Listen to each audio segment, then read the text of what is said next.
आप सभी का स्वागत है आपके इस प्यारे YouTube चैनल पे। आज मैं आप लोग के लिए एक वोकैब का क्लास लेकर के आया हूँ। कुछ सिनोनिम्स हैं, कुछ वर्ड मीनिंग से हैं, उसके कुछ सिनोनिम्स हम लोग कहते हैं जो सेम मीनिंग को देती है। यानी कि एक तरीके से कहा जाए तो हम लोग हिंदी में पढ़े हैं, तो हम लोग को हिंदी में बताया जाता था कि किसी कोई एक शब्द को लिया जाए, उसकी अनेक और शब्द निकलते थे, यानी जिसको हम लोग पर्यायवाची शब्द कहते हैं। तो वही चीज हमारे सामने इंग्लिश में दी गई है, जिसे हम इंग्लिश में सिनोनिम कहते हैं। यानी वर्ड एक है, उसी वर्ड का मीनिंग निकलेगा और उसका और मीनिंग होता है जो और अलग अलग उसी वर्ड का, लेकिन अर्थ सब एक ही देता है, एक ही समान उसकी क्या होती है, अर्थ निकलती है। उसे हम सिनोनिम्स कहते हैं। यानी कि हिंदी में जो समझते हैं हम लोग पर्यायवाची, वही चीजें हमारा इंग्लिश में है। ठीक है, तो सिनोनिम्स वोकैबुलरी की क्लास में हम लोग लेकर के आए हैं अभी सिनोनिम्स। ठीक है, तो कुछ वर्ड आपके सामने हैं और कुछ लिखे हुए सिनोनिम्स हैं कि उस वर्ड का क्या आखिर मीनिंग होता है, और उस मीनिंग को यहाँ पे लिखा गया है और मैं आपको समझाने का काम करता हूँ। ठीक है, ध्यान दीजिएगा, सभी लोग ध्यान से समझिएगा। अगर किसी प्रकार की कोई परेशानी होगी तो वो पूछिएगा। देखो, सबसे पहला यहाँ पे एक वर्ड लिखा गया है। जो वर्ड क्या लिखा गया है, एबंडन लिखा हुआ है। क्या लिखा हुआ है, एबंडन। एबंडन मीन्स होता क्या है, इसकी देखो कई मीनिंग दिए गए हैं। एबंडन का सिनोनिम से है कि गिव अप होता है, लीव होता है या फोरसेक होता है। एक्चुअली में इसकी मीनिंग ये सारे के सारे निकल करके आते हैं। इसकी अगर हम अर्थ की बात करते हैं तो इस एबंडन का जो अर्थ निकल करके आता है, उसका मीनिंग होता है कि किसी चीज में, यानी कहते हैं त्याग देना। ठीक है, त्यागना या त्याग देना जिसको कहते हैं, या फिर किसी जो कहते हैं छोड़ देना। तो ये इसकी क्या निकल करके आती है, मीनिंग, और यही इस शब्द का क्या निकल करके आया, अर्थ। जैसे कि आपके सामने एबंडन एक वर्ड दिया गया, तो इस एबंडन का सिनोनिम्स गिव अप है, लिव है, फोरसेक है। ए लिव ध्यान दीजिएगा, LIV वाला लिव नहीं है, LEAVE है। इसका मतलब ही क्या होता है, त्याग देना या छोड़ देना, ये इसकी मीनिंग निकलती है। अगर हम अगले वर्ड की बात करते हैं तो अगला वर्ड आपके सामने लिखा हुआ है क्या चीज, एकॉर्ड। क्या लिखा हुआ है, एकॉर्ड। तो एकॉर्ड का मतलब होता है जब किसी को सहमति देते हैं, सहमति देना, या फिर कहते हैं कि उसको स्वीकृति देना। ठीक है, तो हम उस मीनिंग उसकी निकलती है एकॉर्ड। ठीक है, तो इसे हम सिनोनिम्स के रूप में देखें तो एकॉर्ड का सिनोनिम्स क्या होता है, एग्री होता है, अलाउ होता है, ग्रांट होता है। तो इस सब का मतलब क्या होता है, स्वीकृति देना, या इसी को हम कह सकते हैं सहमति देना। और ऐसे अगर इस सब का हम लोग पार्ट्स ऑफ स्पीच अगर फाइंड करेंगे तो इसकी पार्ट्स ऑफ स्पीच में ये निकल करके आता है वर्ब। ठीक है, और इसके अगर पार्ट्स ऑफ स्पीच की बात करें तो ये भी हमारा क्या एक प्रकार का है, वर्ब है। मैंने वर्ब पहचानने के लिए बताया था कि नॉर्मली अगर हिंदी मीनिंग निकलता है किसी वर्ड का, तो जिसके लास्ट में अगर ना आता है तो वो क्या कहलाता है, वर्ब होता है, वो समझने के लिए। लेकिन यहाँ पे हम लोग मीनिंग भी समझे कि मीनिंग है तो वो वर्ड्स का कौन सा टाइप है, तो वर्ड्स का कौन सा टाइप में आता है, वर्ब है। भी क्या आपका है, वर्ब है। तो एकॉर्ड का मतलब हो गया सहमति देना या स्वीकृति देना। उसी का सिनोनिम्स क्या क्या है, एग्री, और क्या है जी, अलाउ, और क्या है, ग्रांट। ठीक है, साथ साथ बोलोगे। जब तक हम अगर पढ़ाने का काम कर रहे हैं और आपकी पार्टिसिपेशन अगर हमारे साथ नहीं है, तब तक आप सीख नहीं पाइएगा। तो आप लोग भी साथ के साथ बोलने का काम कीजिएगा कि सर इसका मीनिंग ये है, इसका मीनिंग है, तो आप सीख पाइएगा। आपको भी हमारे साथ चलना है, पार्टिसिपेशन आपका भी होना चाहिए, तब हम सिखा पाएंगे आपको। ठीक है, एक बार आ जाओ फिर से। एबंडन का मतलब क्या होता है, या फिर क्या होता है, उसी का सेम मीनिंग क्या निकल करके आया, या और क्या कह सकते हो, और क्या कह सकते हैं, इस सबका मीनिंग वही होता है। ठीक है, तो ये हो गई सिनोनिम। जैसे हम लोग हिंदी में पर्यायवाची पढ़ते हैं, जैसे हमारे सामने जाए पानी, तब पानी को हम लोग जल भी कह सकते हैं, तो वही चीज इंग्लिश में है। ठीक है, बात वही है। अगला क्या लिखा हुआ बाबू, एकॉर्ड। क्या लिखा हुआ दोस्त, एकॉर्ड। एकॉर्ड का मतलब क्या होता है, मैंने अभी कहा कि इसका मतलब होता है कि स्वीकृति देना। ठीक है, या फिर इसी को हम कह सकते हैं सहमति देना। तो इसमें से कोई भी एक मीनिंग लिख सकते हैं, स्वीकृति देना या सहमति देना। एक किसका मीनिंग हो गया, एकॉर्ड का। तो सिनोनिम्स क्या क्या लिखा हुआ है दोस्त, एग्री, और क्या लिखा हुआ है बच्चे, और क्या लिखा हुआ है। तो ये सारे के सारे इसके सिनोनिम्स हो गए। अगला देखिए, अगला आपके सामने लिखा हुआ है एनालिसिस। क्या लिखा हुआ है, एनालिसिस। एनालिसिस का मतलब क्या होता है, एनालिसिस का मतलब होता है जब किसी चीज का हमारे सामने क्या किया जाए, विश्लेषण किया जाए। क्या किया जाए, विश्लेषण किया जाए। या फिर उसी का हमारे सामने निकाल दिया जाए, यानी कि विभाजन किया जाए। क्या किया जाए? विभाजन या फिर विघटन। ये सारे के सारे मीनिंग किसका मतलब होता है? एनालिसिस का मतलब। एनालिसिस मीन्स ही होता है क्या चीज? विश्लेषण या फिर विभाजन या विघटन। इसकी सिनोनिम्स की बात करते हैं तो क्या निकल करके आता है? रिव्यू, और फिर क्या है? इंक्वायरी, और फिर क्या है? स्क्रूटनी। क्या है? स्क्रूटनी। और अगर इसकी मीनिंग और समझेंगे, इसे विभाजन है तो इसे हम और कह सकते हैं डिवीजन। डिवीजन भी इसकी मीनिंग होती है, ध्यान दीजिएगा। डिवीजन भी इसकी मीनिंग निकल करके आती है। किसकी? एनालिसिस की। एनालिसिस का और सिनोनिम्स क्या हो सकता है? डिवीजन भी हो सकता है। उसकी मीनिंग भी देखो आपके सामने लिखा गया, और ये सब उसकी सेम मीनिंग है, सिनोनिम्स है। ठीक है, आगे बातचीत को समझते हैं। और देखिए, ये आपका पार्ट्स ऑफ स्पीच के अकॉर्डिंग क्या है? ये आपका पार्ट्स ऑफ स्पीच के अकॉर्डिंग क्या है? तो एनालिसिस पार्ट्स ऑफ स्पीच के अकॉर्डिंग अगर इसे निकालिएगा तो ये आपका फंक्शन रूप में क्या काम करता है? नाउन का। किस रूप में काम करता है? नाउन का, यानी एनालिसिस एक प्रकार की नाउन है। देखो कैसे, और कुछ पहचानने का तरीका देखो।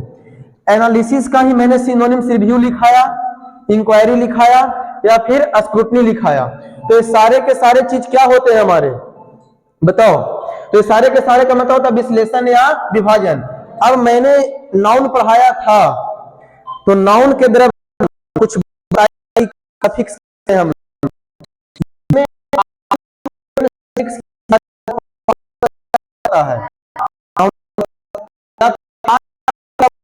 है नाउन होता है, और लोग लगाते हैं चीजें नाउन आती है, हम बताते हैं। ठीक है, समझते हैं क्या वर्ड लिखा जी?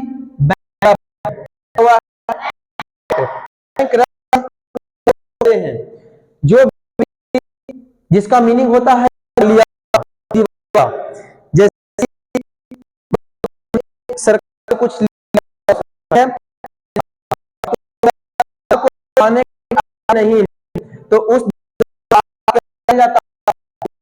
जाता है। तो करप्ट का मतलब होता है क्या चीज? तो उसी का देखो मीनिंग लिखा हुआ स्पेंट इंसॉल्वेंट। इसका निकल कर क्या आता है बच्चे? तो इसका निकल कर क्या आता है? दिवालिया होना। यानी कि जो व्यक्ति दिवालिया हो जाता है उसी को हम लोग क्या कहते हैं? बैंकरप्ट हो गया, यानी कि उसकी पूरी संपत्ति ये सब जब्त हो गया। किसके अधीन में? सरकार के अधीन में। ठीक है, अगली बात को समझते हैं। तो अगला बात आपके सामने क्या दिया गया है? पंडित लिखा हुआ, पंडित नहीं लिखा हुआ। क्या लिखा हुआ है? पंडित। पंडित मीन्स क्या होता है? पंडित का मतलब होता है मीनिंग हाईजैकर, रॉबर, हाईवेमैन, या फिर इसे और आप कह सकते हैं, इसे हम अगर थीप कह देते कोई प्रॉब्लम है? नहीं प्रॉब्लम है। इसी का मतलब होता है सर चोर, डाकू, लुटेरा, आप जो कहना चाहते हैं आप वो कह सकते हैं। इस पंडित का मीनिंग क्या होता है? आप चोर कहिए, डाकू कहिए, लुटेरा कहिए, वो इस पंडित का मीनिंग निकल करके आता है। उसकी सिनोनिम से आपके सामने दी गई है कुछ वर्ड्स। ठीक है, तो ये सारे के सारे बात समझ में आ रही है? क्या क्या लिखो एक बार बोलोगे? पंडित का सिनोनिम्स क्या क्या है? हाईजैकर, और क्या है? और क्या है? और क्या है? कोई दिक्कत, कोई परेशानी, कोई आपत्ति नहीं, कोई विपत्ति नहीं। तो आगे देखिए, अगली मीनिंग आपके सामने क्या लिखा हुआ है? काम। क्या लिखा हुआ है? इसे क्या पढ़ोगे? काम। काल्म नहीं, इसे पढ़ेंगे काम। क्या पढ़ेंगे? काम। काम का मतलब होता है एकदम शांत। क्या होता है? शांत होना, एकदम शांति जो रहता है, एकदम शांत या शांति। ठीक है, तो इसकी मीनिंग अगर निकालते हैं तो मीनिंग इसकी क्या क्या है? पीसफुल, क्वाइट और ट्रैंक्विल। क्या लिखा हुआ है? ट्रैंक्विल। इसका मीनिंग अगर निकाले तो इसी को हम कहते हैं कोई व्यक्ति एकदम शांति है या फिर विश्राम में है तो उसे हम क्या कहते हैं? काम। क्या कहते हैं? काम। इस वर्ड का मीनिंग क्या निकल करके आया? पीसफुल, क्वाइट और ट्रैंक्विल। कभी सुनता है कहते हुए, कहता ना कीप क्वाइट। क्या कहता है? Keep quiet. तो कीप क्वाइट का मतलब क्या होता है? बिल्कुल शांत हो जाए, नहीं, तो वही इसका मीनिंग निकल करके आता है। ठीक है, आगे देखिए फिर क्या लिखा हुआ है? कंपाइल। अगली मीनिंग क्या है? कंपाइल। कंपाइल का मतलब क्या होता है? मीनिंग अरेंज, और क्या होता है? गेदर, और क्या होता है? एक्यूमुलेट, और क्या होता है? एक्यूमुलेट। अरेंज बोलो, गेदर, एक्यूमुलेट। एक किसकी मीनिंग है? कंपाइल का। और कंपाइल मतलब होता है यानी अरेंज करना, गैदर करना या एक्युमुलेट करना, यानी कि जिसको कहते हैं इकट्ठा करना, एकत्र करना, संग्रह करना, ये इसकी क्या कहलाती है? मीनिंग होती है। क्या होती है बच्चे? इसका मीनिंग क्या क्या होता है बताओ एक बार। कंपाइल का मीनिंग क्या होता है? अरेंज। और क्या होती है? और क्या होती है? तो आपका एग्जाम में अगर क्वेश्चन रहेगा कि कंपाइल का सिनोनिम से अगर ढूंढने के लिए मिल जाएगा तो आप इसे याद रखिएगा तो बता सकते हैं ना? ठीक है, अगले मीनिंग की तरफ आइए। अगला मीनिंग क्या? और इसे कलेक्ट भी कह सकते हैं। कलेक्ट मैंने भी क्या होता है? संग्रह करना या जमा करना। ठीक है, आगे देखिए, आगे क्या लिखा हुआ है? बटालियन। क्या लिखा हुआ है? बटालियन। बटालियन की मीनिंग क्या क्या होती है? रेजिमेंट, या फिर क्या होती है? ब्रिगेड। और फिर क्या होती है? और फिर इसी बटालियन को भी हम लोग और कहते हैं, एक मीनिंग और दे सकते हैं, इसे हम आर्मी कह सकते हैं। क्या कह सकते हैं? आर्मी। आर्मी भी इसी का क्या है? सिनोनिम्स है, यानी कि रेजिमेंट, ब्रिगेड, कंपनी, आर्मी, इसकी क्या है? सब मीनिंग निकल करके आती है। इसे अगर हिंदी में अगर इसकी मीनिंग समझा जाए तो इसे हम कहते हैं सैन्य दल कहते हैं। क्या कहते हैं? इसे हम सैन्य दल कहते हैं। ठीक है, तो ये इसकी हिंदी में मीनिंग निकल करके आती है। तो ये जितना भी आपके सामने मीनिंग दिया गया है ध्यान दीजिएगा। आपको लग रहा होगा कि हमारे सामने 8 मीनिंग है, लेकिन अगर ध्यान दोगे तो हर एक में 3 या किसी में 4 भी ऐसा बढ़ दिया गया है। तो अगर आप इतना मीनिंग अगर याद करते हैं तो 8 इधर और 3 इधर, तो हो गया 3 है तो 24 और इधर 8 32, 33 मीनिंग, मतलब कि आप इतना से याद कर सकते हैं। तो देखो, अब वोकैब का अगर नॉलेज अगर बढ़िया हो जाता है, इसकी अगर अंडरस्टैंडिंग अगर अच्छी हो जाती है, तो आप किसी भी लेक्चर को अगर देने के लिए जाइएगा तो आप वहां पे इस सब वर्ड का प्रयोग करके आप वहां पे सेंटेंस बनाइएगा ना, तो बोलने में काफी अच्छा लगेगा। तो आपको ये सब वोकैब से फायदा क्या होता है? सिनोनिम से, कि हम एक मीनिंग का, अगर कोई एक हिंदी मीनिंग है तो उसका हम कई इंग्लिश मीनिंग जान जाते हैं, और उसे हम एक ढंग से नहीं अलग अलग ढंग से हम उसे क्या कर सकते हैं? बोल सकते हैं। ठीक है, तो इसे पढ़ने से यही फायदा हमें होता है कि एक मीनिंग का कई हमें अर्थ समझने को मिलता है, कई मीनिंग हमको देखने को मिलता है। इसीलिए हम लोग वोकैबुलरी करते हैं। हम लोग ग्रामर तो कर ही रहे हैं, ग्रामर करेंगे भी पूरी अच्छी ढंग से। ठीक है, तो इतने सारे आप लोग सिनोनिम्स को याद कर लीजिएगा और सभी को समझना भी है, और सब इस मीनिंग से एक काम और कीजिएगा कि सेंटेंस बनाने का प्रयास कीजिएगा। आपके सामने का वर्ड है, लेकिन इस वर्ड का प्रयोग करके आप इसे सेंटेंस में फ्रेम कीजिए। इसे आप इसे क्या बनाइए? सेंटेंस। आप सभी से मतलब कि मैं ये विनती करता हूं कि आप भी बनाइए, इसे सेंटेंस बनाइएगा तो आपका ज्यादा मतलब कि अच्छा हो जाएगा, वो क्या याद करने में आसानी होगी, और इसे रिवाइज करते रहिए। ठीक है, तो आज के लिए इतना ही। थैंक यू, धन्यवाद।